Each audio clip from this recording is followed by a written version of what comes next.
Hai anak-anak semua, Bapak mau bercerita lagi. Cerita Bali, judulnya I Bawang dan I Kesuna. Anak diceritakan anak-anak.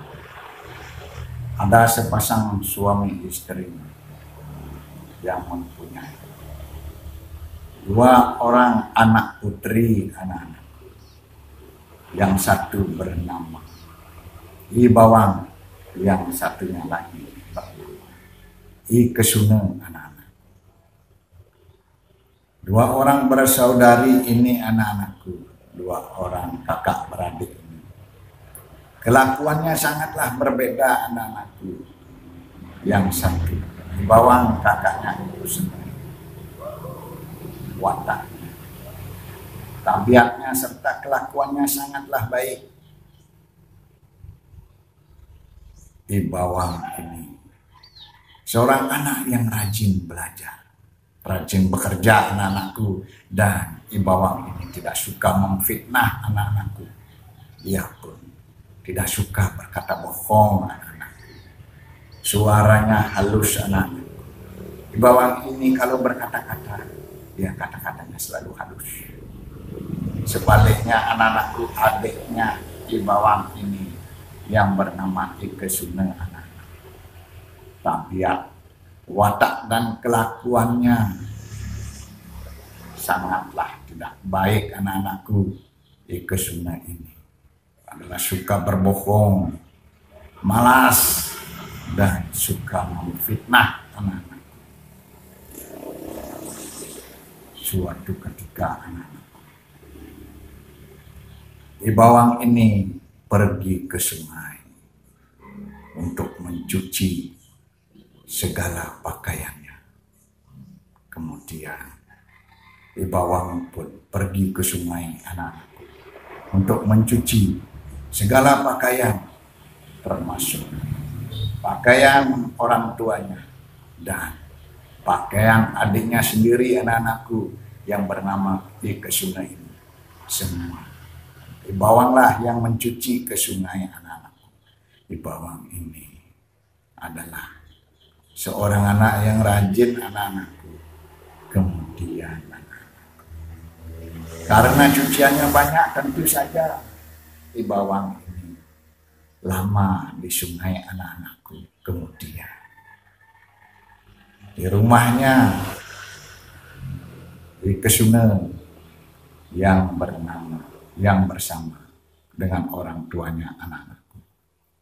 Kemudian orang tuanya, ayahnya I Bawang dan ayahnya I Kesuna.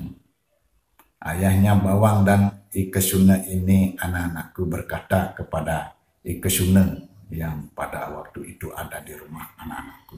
Ayahnya pun berkata, "Hai I Kesuna, di manakah kakakmu I Bawang? Kok lama sekali tidak pulang?" I Kesuna pun menjawab anak-anakku.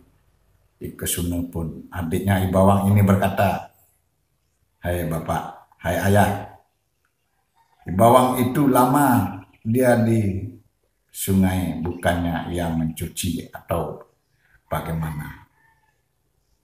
I Bawang dia menemani, meladeni laki-laki di sana. Mungkin saja dia pacarnya, sehingga dia lama tidak pulang." Begitulah fitnah daripada I Kesuna ini, adiknya I Bawang anak-anak, kepada kakaknya I Bawang anak-anak. Itu sadis dia memfitnah anak-anakku, padahal dia bekerja keras mencuci segala pakaian anak-anakku. Kemudian ayahnya I Bawang dan Kesuna ini pun mempercayai apa yang dikatakan oleh I Kesuna anak-anakku, dan seakan ayahnya ini percaya begitu saja anak-anakku, sebab I Kesuna ini dia berbicaranya sangat manis anak-anakku. Dan begitu anak-anakku mendengar kata-kata Ikesuna ayahnya. Ibawang dan Kesuna ini pun marah kepada Ibawang, anak-anakku. Kemudian setelah Ibawang pulang dengan membawa banyak pakaian di atas kepalanya anak-anakku, kemudian tidak berpikir panjang, tidak bertanya kepada Ibawang, anak-anakku, ayahnya Ibawang ini pun langsung memukul dengan sapu lidi Ibawang dan mengusir Ibawang dari rumah anak-anakku. Begitulah anak-anakku ceritanya. Sehingga anak-anakku, Ibawang pun dengan meletakkan pakaiannya di sana, anak-anakku, di rumah orang tuanya, ia pun dengan nangis terseduh-seduh, ia pun meninggalkan rumahnya, anak-anakku, karena sudah dipukul habis-habisan dan diusir, anak-anakku. Kemudian Ibawang ini pun pergi ke rumah neneknya, anak-anakku. Kemudian Ibawang ini pun menuju rumah neneknya, anak-anakku. Nah, Ibawang ini pun melewati tempat mencuci, yaitu di sungai, anak-anakku. Nah, Ibawang pun melewati sungai, tempat mencuci. Waktu itu, anak-anakku, kemudian sesampai di sungai tempat mencuci itu, anak-anakku, Ibawang pun dengan masih mata berkaca-kaca, dengan masih menangis seleguk-selegukan, anak-anakku, kemudian dihampirilah oleh seekor burung yang bernama cucuk kuning, anak-anakku. Seekor burung cucuk kuning ini bukanlah burung sembarangan, anak-anakku. Ia adalah burung dewata. Kemudian cucuk kuning ini pun berkata kepada Ibawang, "Hai Ibawang, engkau adalah gadis yang baik, engkau adalah gadis yang mulia, tetapi engkau kena fitnah sehingga engkau nangis terseduh-seduh. Tapi janganlah khawatir, anakku, aku akan beri engkau sesuatu." Begitulah kata-kata cucuk kuning, anak-anakku.